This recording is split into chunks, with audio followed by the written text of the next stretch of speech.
The books were very helpful because I wanted to get this all straight in my mind first, because you have to get it in your head.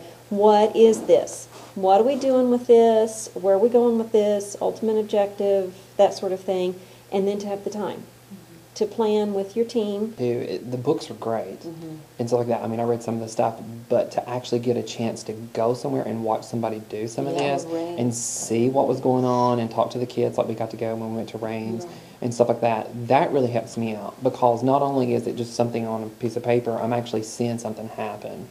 A lot of principals in their minds are going to have this mindset of, my teachers aren't going to buy in. And at first I thought, what are we doing?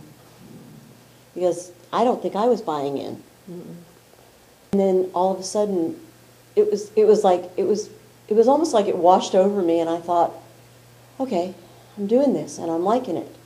And I think that they may feel resistance, and they need to know that if you provide the resources and provide the training, that teachers are willing to change.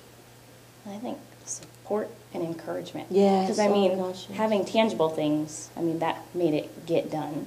But if you feel like you're just going for it all on your own, then when things got tough, you'd be like, oh, never mind, and you just back off. So having someone that says, this can work, this can get us to where we're trying to go in the future, and just hearing that this is where we're trying to get to, and this is what's going to get us there, and we will back you up. Those frequent checks, those little notes, those things like y'all do. Y'all come by and say stuff, you know, and check on us, and always like, you know, hey, are you doing okay? Our administration 100% backed us with this.